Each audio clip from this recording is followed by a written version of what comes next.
पुराने वक्तों की बात है। एक बादशाह था जिसका नाम सुलेमान था।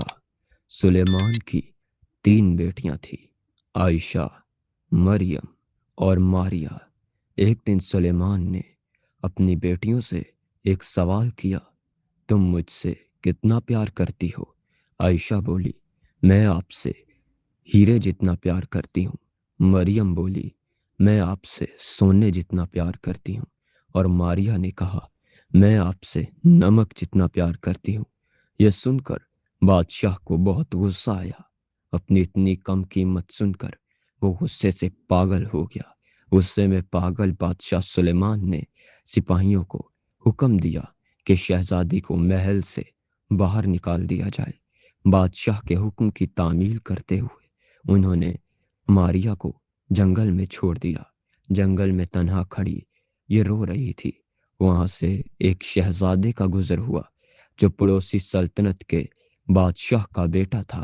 इसने एक हसीन लड़की को रोते हुए देखा तो खुद को रोक न सका। वो इसके पास गया और इसके रोने की वजह दरियाफ्त की। शहजादी ने रोते हुए सब कुछ बता दिया। ये सुनकर शहजादे को बहुत दुख हुआ और इसने कहा, शहजादी, अगर तुम चाहो तो महल में मेरे साथ आ सकती हो।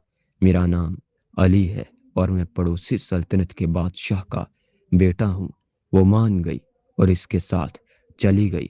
चंद रोज बाद अली ने मारिया से कहा, मैं तुमसे बहुत मोहब्बत करता हूँ और मैं तुमसे शादी करना चाहता हूँ। शहजादी मारिया मान गई और कुछ दिनों बाद इनकी शादी हो गई। शादी के कुछ दिन बाद शहजादी मारिया ने कहा, मैं चाहती हूँ कि आप मेरे बाबा को दावत पर बुलाएं।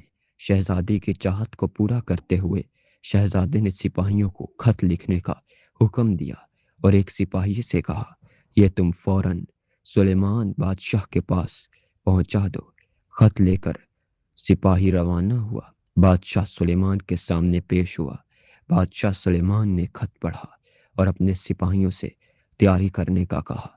थोड़ी देर बाद अपना लश्कर लेकर वो पड़ोसी सल्तनत की तरफ बढ़ा। खानों से सजी हुई मेज पर बिठाया। वहां कई किस्म के लजीज खाने मौजूद थे। जब बादशाह सुलेमान ने एक नवाला मुंह में डाला तो इसने कहा, इसमें तो नमक भी नहीं है। तो इस पर शहजादे ने मुस्कुराते हुए कहा, यहाँ किसी खाने में भी नमक मौजूद नहीं है।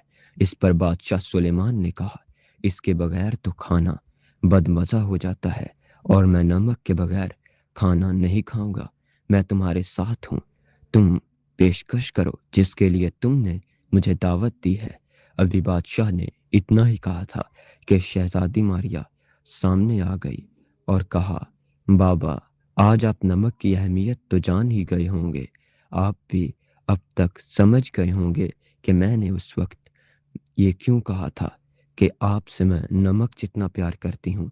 ये सुनकर बादशाह को अपनी गलती का एहसास हुआ और उसने अपनी बेटी को गले लगाया और उससे माफी मांगी।